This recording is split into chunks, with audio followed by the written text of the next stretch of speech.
On faisait les pitres, mais sans s'arrêter. C'est-à-dire même quand la caméra tournait, quand elle ne tournait plus, ça continuait. Je me pensais même que ce film ne pouvait pas marcher parce qu'on prend trop de plaisir. D'ailleurs, il n'y a pas eu d'avant, mais surtout, il n'y a pas eu d'après.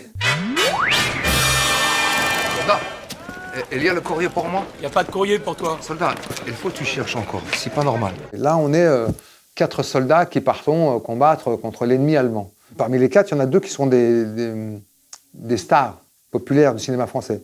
Il y a Jamel Debbouze et Sami Nasseri. Et Sami Bouajila et moi-même, on est plutôt estampillés cinéma d'auteur. Mais la magie opère. Il y a toujours des éléments plus dominants que d'autres.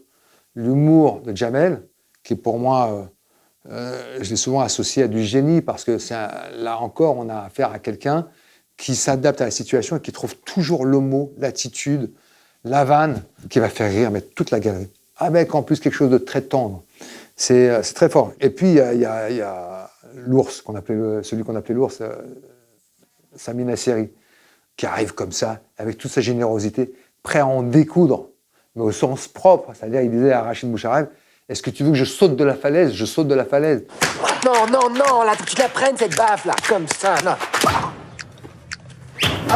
Hop là! Ce film, on me le propose avec la présence d'Omar Sy. Il n'y avait pas pléthore d'acteurs qui pouvaient prétendre à ce rôle, d'abord par leur talent, mais surtout par leur notoriété. Il n'y avait qu'Omar qui pouvait permettre à un film comme ça de se monter. C'était un film assez cher, c'est un film historique.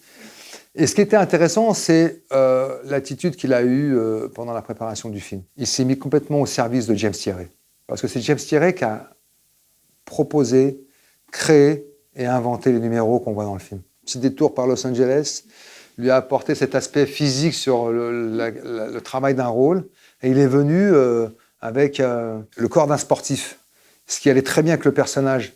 Mais cette quête aussi de la transformation physique et de trouver sa place dans l'espace, ouais, je sens que ça lui vient de là-bas. C'est quoi ton nom? Je m'appelle Chouchou. Chouchou! Chouchou!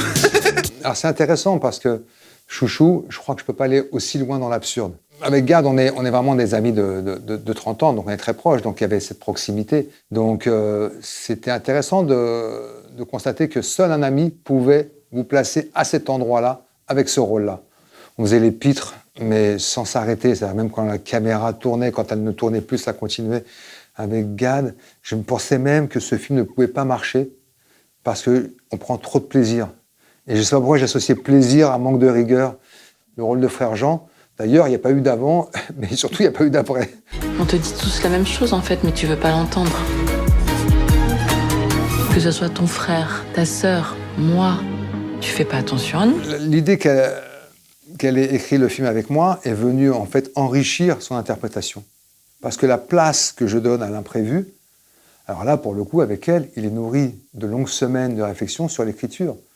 Donc tout ce qu'elle propose vient de là, de ce travail qu'on a effectué ensemble. Et là, pour le coup, c'est une actrice que je peux laisser en roue libre parce que elle sait exactement où le personnage se situe, d'où il vient, à quoi il aspire, et elle connaît précisément sa place au sein de la séquence. Donc parfois, c'est de savoir aussi s'effacer et puis d'intervenir avec quelque chose d'habité.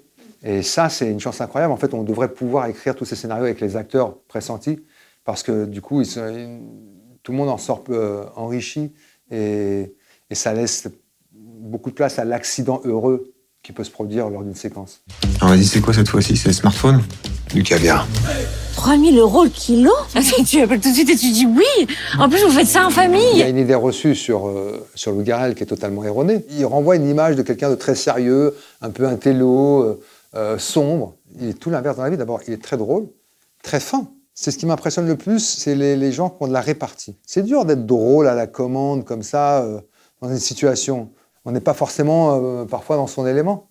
Et il y a des gens comme ça, dont fait partie Louis, qui arrivent à s'adapter et avoir cette répartie-là qui déclenche le rire. Après, il y a encore un truc supplémentaire que les autres n'ont pas. Il est diaboliquement beau, cet enfoiré. Je dirais que tu fais semblant de pas comprendre que je m'attache à elle. À la fin de la journée, c'est vous, son père et sa mère, pour toujours. Que je resterai une figurante. Dès la première rencontre, je sens que ça va être simple. On dîne tous les trois chez Rebecca Et je vois que le courant passe, mais ça va au-delà de ça. C'est la bonne camarade dont on tombe complètement sous le charme et dont on sait que on va pouvoir élever le débat et les scènes avec elle. Parce que Rebecca fait une description de Virginie qui lui correspond assez bien. Elle dit « c'est un cerveau érotique ».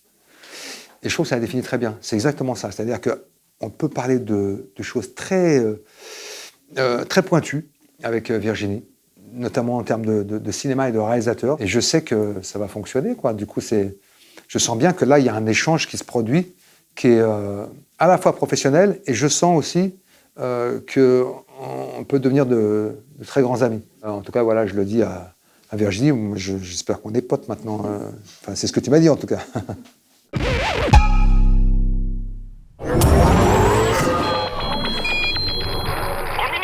Virginie